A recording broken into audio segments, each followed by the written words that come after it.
Welcome and नमस्कार to all the viewers of रिशपुस channel. मेरा नाम राज है, नाम तो सुना ही होगा आपने। CEO for Raj hospitality management and consultants from Bangalore. हम लोग क्या बोलते हैं कि हम लोग एक होटल मैनेजमेंट कंपनी है हमारा जो बैंगलोर में है। हम मैनेज होटल्स एंड रिजॉर्ट्स और हर तरीके का जो ट्रेनिंग प्रोग्राम्स हैं, चाहे वो कॉर्पोरेट लेवल में हो या होटल मैनेजमेंट लेवल में हो, जो भी तरीके का ट्रेनिंग्स हैं, हम लोग एक्सपर्ट्स हैं and we do lot of training programs also. आज मैंने एक छोटा सा टॉपिक लिया है जो बच्चों के लिए और पेरेंट्स के लिए दोनों के लिए अच्छा रहेगा। तो एक छोटा सा टॉपिक है एंड इसको हम लोग बोलते हैं विश्वास। Like you can do it बोल सकते हो, आप कर सकते हो, आप ही कर सकते हो। दोबारा मैं बोलना चाहूँगा कि कुछ तो कर, यूं ही ना मर। एक छोटी सी स्टोरी के साथ मैं बात करता हूँ। ये जो आपको क्या बोलते हैं, शुरुआत में एक छोटी सी स्टोरी के साथ करता हूँ। राम और श्याम बोल के जो दो भाई थे। राम चौथी क्लास में पढ़ता था, एकदम छोटा सा गिट्टा सा पतला दुबला सा लड़का था, और उसका भाई था श्याम जो 8वीं कक्षा में पढ़ता था और थोड़ा वो लंबा मोटा चौड़ा हट्टा कट्टा लड़का था। ये दोनों, संडे का दिन था तो छुट्टी थी, स्कूल जाने की ज़रूरत नहीं थी। एंड उनकी जो माँ थी एक खेत में काम करती थी। उनकी माँ खेत में जो काम करती थी तो उनको काफ़ी दूर चल के जाना पड़ता था। अराउंड 8 किलोमीटर के करीब उनको डेली चल के जाना पड़ता था। तो उन्होंने माँ ने उसको सुबह उनका खाना वाना बना के बोला कि आज छुट्टी, तुम घर पे रहो, मैं खेत में जा रही हूँ। तो उन्होंने कहा कि मैं भी, हम लोग भी आ रहे हैं। तो माँ ने जिद करके बोला आप लोगों को आने की ज़रूरत नहीं है, आप घर पे रहो। माँ चली गई। तो उसके बाद उन्होंने सोचा कि बड़े लड़के ने बोला यार चल मैं चलते हैं, माँ अकेली काम करे, जाके थोड़ा हाथ बटा के आते बोल के वो लोग चले गए। वहाँ पे पहुँचे तो माँ नाराज़ हुई, तुम लोग क्यों आए बोल के। पर ठीक है, उन्होंने माँ के साथ खाना वाना खाया। तो 4 साढ़े 4 बजे के करीब माँ ने बोला कि मेरे को आते आते थोड़ा देर हो जाएगा, आप सूरज ढूंढने से पहले आप लोग निकलो, आप घर जाओ। तो राम और श्याम दोनों भाई जा रहे थे। अराउंड 4 किलोमीटर, मतलब आधा दूर ही उन्होंने तय कर लिया था। तो वहाँ पे एक छोटा सा पुराना सा टूटा फूटा सा कुआं था। तो टूटे फूटे कुआं में नॉर्मली पत्थर जैसे हम लोग बच्चे सब खेलते हैं, तो जैसे उन्होंने फेंक फेंक के खेल रहे थे। एंड उसमें बहुत ही कम पानी था, बहुत ही कम पानी था एंड काफ़ी गहरा कुआं भी था। अचानक क्या हो गया कि जो कुएं का जो साइड का जो मिट्टी है वो टूट के गिर गया। जो बड़ा बेटा है श्याम नीचे गिर गया कुएं के अंदर। आपको पता है एक बच्चा जब इतने दूर से गिरता है तो उसका कितना दर्द होता होगा, माँ ही जानती है कि कितना दर्द होता होगा। तो श्याम चिल्ला रहा है, अंदर से कुएं से चिल्ला रहा है, राम मुझे बचा बोल के चिल्ला रहा है। और जो छोटा बेटा था जो चौथी कक्षा में पढ़ता था, वो राइट में देखता, साइड में देखता, कोई भी नहीं है जो जिसको बुला के वो उसको बचा सके। कोई भी नहीं उनके पास, दूर दूर तक कोई भी नहीं, आवाज़ भी नहीं है। तो बचाओ बचाओ चिल्लाया तो कोई एक कौवा भी नहीं था वहाँ पे उनको देखने के लिए। ये डर गया था, जो श्याम था अंदर जो था वो डर गया था। मैंने आपको पहले ही कहा था श्याम बहुत ही लंबा हट्टा कट्टा मोटा था, और जो राम था छोटा सा एकदम दुबला पतला लड़का था। तो श्याम चिल्ला रहा है, मेरे को बचा राम, मुझे बचा बचा बोल के। तो राम ने कोशिश किया, वहाँ पे एक पुरानी रस्सी पड़ी थी, एक बाल्टी थी, उसने डाल के श्याम को डाल के दे दिया और खींचना शुरू किया। खींचा खींचा नीचे गिरा, खींचा खींचा नीचे गिरा। कोशिश किया, क्या बोलते, राम के हाथ में थोड़े छाले भी पड़ चुके थे। फिर उसने अपने पीठ में रस्सी बांध के खींचा, कुछ नहीं कर पाया। आपको मैंने कहा कि उससे 4 गुना ज़्यादा उसका वेट है, तो क्या करेगा वो, कोशिश करके नहीं कर पाया। फाइनली क्लाइमैक्स में क्या हुआ, एक आधे घंटे के बाद श्याम बाहर निकल गया था। राम ने खींच खींच उसको बाहर निकला। मैंने पहले कहा आपको, एक छोटी सी बाल्टी थी और पुरानी रस्सी थी, बट फिर भी वो आ गया। खुश से राम और श्याम अपने गांव की तरफ वापस चले गए और उनका कपड़े उपड़े सब सूख गए थे। जब गांव में गए तो उन्होंने कहा कि ऐसा प्रॉब्लम हुआ, और माँ को भी बताया और लोगों को बताया ऐसा कुछ प्रॉब्लम हुआ, कुएं में गिर गया था और मैंने बचा लिया उसको और बचा। तो कोई उसकी बात सुनने के लिए तैयार नहीं था कि सब बोल रहा है, झूठ बोल रहा है। क्यों? कारण ये इतना छोटा सा लड़का, चौथी कक्षा में पढ़ा, वो 8वीं कक्षा में पढ़ा, वो इतना मोटा हट्टा कटा, और ये छोटा सा लड़का कैसे बचा सकता है उसको? बिल्कुल नहीं बचा सकता उसको। तो वहां पे एक बुजुर्ग थे, तो उन्होंने विश्वास किया, उन्होंने इसके बात पे विश्वास किया, राम के बात पे विश्वास किया और श्याम के बात पे विश्वास किया। हाँ बिल्कुल ठीक बोल रहे हैं, पॉसिबल है कि डेफिनेटली ये जो सच बोल रहे हैं ये झूठ नहीं बोल रहे हैं। तो मैंने एक्चुअली ये स्टोरी किसी और को भी बताया, तो मैंने पूछा क्या कारण बता सकते हो, वो उस बुजुर्ग ने ऐसा क्यों बोला, आप बता सकते हो? किसी ने बोला कॉन्फिडेंस, किसी ने बोला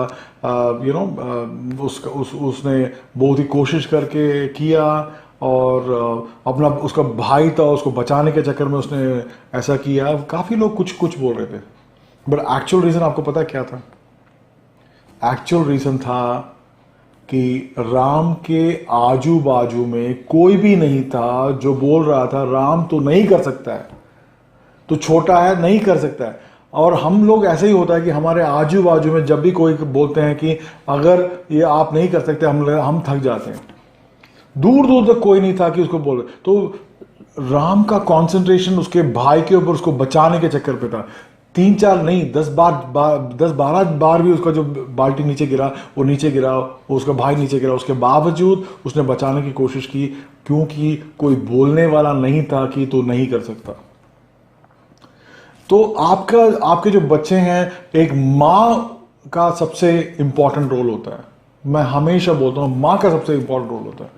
हम देखते हैं कि नॉर्मली घरों में क्या होता है, बच्चा सुबह उठ के बोलता है थोड़ा सा बीमारी है, तो बेटा तू आज स्कूल मत जा, तू घर पे बैठे रहे। खेलते हुए नीचे गिर गया, थोड़े से खरोच आ गया, तो बेटा ये तो क्या, तू चल मत, जाके बैठ जाओ वहां पे। तो हम लोग हमेशा यही उनको एक कंफर्ट जोन में करके, उनको डरा डरा के, क्या बोलते हैं, उनको हम लोग एक टोटली गलत रास्ते से उनको लेके जाते हैं। हम इसको शॉर्टकट ही बोलते हैं, बिकॉज आप वो तकलीफों का सामना नहीं करना चाहते। तो ये प्रॉब्लम होता है कि कई बच्चे जिंदगी में अगर फेलियर होते हैं तो यही कारण होता है कि वो क्यों फेलियर हो रहे हैं। अगर एक बच्चा कुछ नहीं कर पाता है, उसका रीजन उसके माँ बाप होते हैं, या उसकी माँ होती है, या उसके आसपास के लोग होते हैं। अगर एक माँ अपने आप पर विश्वास करती है तो वो बच्चा भी करेगा। अगर वो बच्चा फेलियर होता है तो उसकी मां कहीं हार चुकी है, उसकी मां ने हार मान ली है। जब उसकी मां ने हार मान लिया है तभी वो बच्चा भी कल फेलियर होगा। गिरता है तो कपड़ा उठ झाड़ो और बोल बेटा तू जा, थोड़ा बीमार है उसको बोल ठीक है तू दूध पी ले, ठीक हो जाए तो जा। कुछ भी हो, एक मां एक बड़ा सा बड़ा क्या बोलते बीमारी, कैंसर जैसे बीमारी में भी बच्चा लेटा हुआ है, अगर माँ उसको ताकत देती है, माँ बोलती है ये कुछ भी नहीं है बेटा, ये सब निकल जाएगा, तू डर मत, तू उठ के चल, निकल, तू आगे बढ़, माँ बोलती है तो बेटा डेफिनेटली आगे कुछ कर सकता है। ये सब हमारे ऊपर है। अगर हम बोलते हैं तो ये बच्चे कुछ भी करके सकते हैं। और माँ और बाप तो अगर भागेंगे, वो छुप जाएंगे, और जिंदगी के फेलियर से भागते हैं, छुप जाते हैं, माँ और बाप भाग के छुप जाते हैं, तो ये बच्चा कभी भी जिंदगी में हमेशा ये जो बच्चा है एक डरपोक ही आएगा। ये भी भागेगा जिंदगी में, ये भी हर प्रॉब्लम को देख के भागता रहेगा। यही होने वाला है। दुनिया में कोई भी ताकत नहीं है जो एक विश्वास को तोड़ सकती है। आप कोशिश करके देखो। मेरे को कॉन्फिडेंस है। लोग बोलते कुछ नहीं कर सकता, तू कर सकता है। वो विश्वास अंदर जो आत्मा से आने वाले विश्वास, ऐसे झूठ मूठ बोलने के लिए नहीं, विश्वास, कॉन्फिडेंस है मैं कर सकता हूं, तो उस कॉन्फिडेंस को कोई दुनिया की कोई ताकत नहीं रोक सकती है। कोई नहीं ताकत रोक सकती है। विश्वास दीजिए, आपका बेटा लीडर बनेगा और आपका बच्चा हमेशा एक बहुत ही बेहतरीन लीडर बनेगा। मैं आपको लिख के दे सकता हूं, आप कोशिश करके देखिएगा। हम लोग बोलते हैं कि अगर नो पेन तो नो गेन। आपको तकलीफ नहीं है तो आपको प्रॉफिट नहीं आने वाला। मतलब आपकी जिंदगी में कुछ नहीं। लोग क्या बोलते हैं आजकल, क्या कहते हैं, आप गिरजाघर में जाइए, आप मंदिर में जाइए, एक मॉस्क में जाइए, तो लोग क्या प्रार्थना करते हैं? 90% लोग प्रार्थना करते हैं कि भगवान मेरे पास सब कुछ हो, भगवान मेरे को कोई तकलीफ का सामना ना करना पड़े, भगवान मेरे को कोई तकलीफ ना दीजिए, भगवान लक्ष्मी मेरे घर में हमेशा रहे, भगवान मेरे को ये प्रॉब्लम ना आए, भगवान ये ना प्रॉब्लम आए। हम लोग हमेशा अपने सुख के बारे में बात करते हैं। हमें कोई तकलीफ आने के लिए हमें कोई इच्छा नहीं है। हमें हमेशा अच्छा ही चाहिए, फन चाहिए, एंजॉयमेंट चाहिए। प्रॉब्लम हमारे घर से ना आए, पड़ोसी के घर चले जाए, दूसरे सड़क में चले, बट मेरे घर पे ना आए। हम लोग अपने बच्चों को भी ऐसे ही ट्रेन करते हैं। हम यही कोशिश करते रहते हैं कि वो भी यही सीखें, कि हम लोग यही प्रार्थना करते हैं। मैं क्या बोलता हूं और मैं क्या एक्चुअली प्रार्थना करता हूं कि तू दे, तकलीफ दे, दुनिया का हर प्रॉब्लम मुझे दे, हाँ मेरे को तोड़ दे, पर मुझे उठा दे। तू है ना मेरे साथ, विश्वास दे, तू है ना मेरे साथ, भगवान है ना मेरे साथ, उसको विश्वास बोलते हैं। तो भगवान को विश्वास ही नहीं करता, तो भगवान को बोलता है ये मत दे, वो मत दे, मेरे को तकलीफ का सामना मत दे, मुझे कोई प्रॉब्लम जिंदगी में ना आए। तो तूने कहां विश्वास किया भगवान के ऊपर?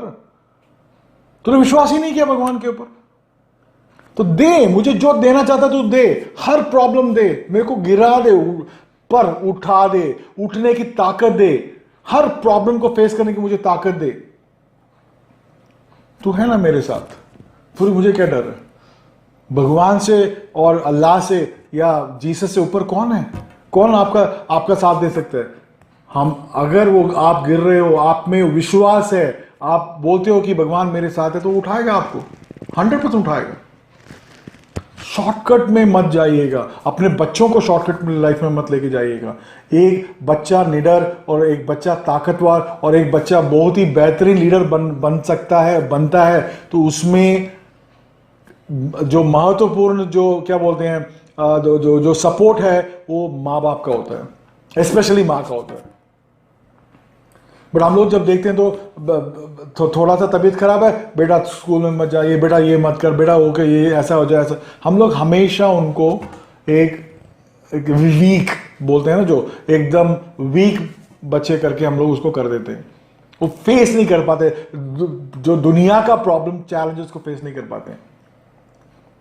एक लड़की को ले लो, स्पेशली हमारे होटल इंडस्ट्री में जो वेटर्स बन जाती हैं, लड़कियां वेटर्स वगैरह बन जाती हैं, तो क्या होता है, हर इंसान गलत नजरों से लड़कियों को देखता है। कोई भी एक आदमी जो दिखाओ एक लड़की को गलत नजर से नहीं देखता, उसके बॉडी के बारे में कमेंट करेगा, उसके बारे में ये कमेंट करेगा, वो कमेंट करेगा।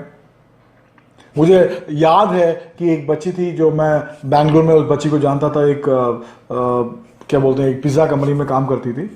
तो मैं एक दिन शाम को गया था, तो पिज्जा का ऑर्डर ले रही थी वो, पिज्जा और फ्रेंच फ्राइज और कोक ऑर्डर ले रही थी। वो पूछ रही थी उनसे, सर आपने ये ऑर्डर किया, आपने एक पिज्जा ऑर्डर किया, एक फ्रेंच फ्राइज और एक कोक ऑर्डर किया, सर आपको और कुछ चाहिए? आप जानते हो उस दूसरे तरफ से उस लड़के ने क्या बात किया? उसने कहा कि तू भी आ जा। तो ये लड़की कुछ भी नहीं बोल रही, उसको ऑर्डर कैंसिल नहीं होना चाहिए, थैंक यू सर बोल के वो फोन काट के अपना ऑर्डर लेके कर रही है। ऐसे लड़कियों को, हर बार ऐसी लड़कियों को तकलीफों का सामना करना पड़ता है। आप क्या बोलोगे बच्ची को? कल 14 साल की, 15 साल की, 16 साल की, 17 साल की, 18 साल की लड़की हो जाए तो आप क्या बोलोगे? उसको सिखाओ निडर रहने का। लोग ताना देंगे, लोग बात करेंगे, लोग हैवान हैं, लोग जंगली जानवर हैं, आप उसको स्ट्रांग बनाओ, फेस करो। मैं हमेशा ही बोलूंगा कि हर लड़की को क्या बोलते हैं, सेल्फ डिफेंस सीखना चाहिए। वो कोशिश करना चाहिए कि मारो साले को, जो गलत करता मारो उसको। ये मत देखो वो कौन है, वो चाहे वो तेरा पड़ोसी हो, दोस्त हो, तेरा बॉस हो, अगर वो गलत नजरे से देखता है, वो गलत अंदाजे से आपको देखता है, तो उसको उठा के फेंक। तो इस तरीके से अपने बच्चों को, अपने आपको मतलब कॉन्फिडेंस लेवल में लेके आना चाहिए। एंड ये दुनिया ऐसी ही है, आप दुनिया को बदल नहीं सकते। अगर आप अपने आप को बदलते हो, जब मैंने कहा कि आपको बदलना मतलब है आपको निडर बनना पड़ेगा, आपको तकलीफों का सामना करना पड़ेगा, आपको हर मोड़ पे प्रॉब्लम्स खड़ा रहेगा, उसको फेस करना पड़ेगा, पेशेंस रहना पड़ेगा। अगर ये सब आप अपने आप को चेंज करते हो तो आप दुनिया को भी चेंज कर सकते हो। आप लिख के रख लीजिएगा जो मैंने आपको जो फ्यूचर जो छोटे मोटे जो पॉइंट्स बताए अभी, कि आप तकलीफों से मत भागिए, प्रॉब्लम से मत भागिए, रफ वेदर से मत भागिए, टूटे फूटे रोड से मत भागिए, फेस कीजिएगा। ठोकरें लगेगी, चोट आएंगी, खून निकलेगा, फेस कीजिएगा। ये सब तकलीफें, ये सब प्रॉब्लम्स एक दिन डेफिनेटली आगे जाएंगी। अगर आप अपने आप पे विश्वास नहीं करते, आप अपने बच्चों पे विश्वास नहीं करते, आप अपने खुद पे आपको विश्वास नहीं है, तो डेफिनेटली एक माँ बाप जो वीक हैं तो उसका बच्चा भी हमेशा ऐसा वीक ही रहेगा। कोशिश कीजिएगा आज के ज़माने में, स्पेशली जो आने वाले ज़माने में, how you can make your kids strong and a great leader. Thank you very much. This is Raj with you from Raj Hospitality. Bye-bye.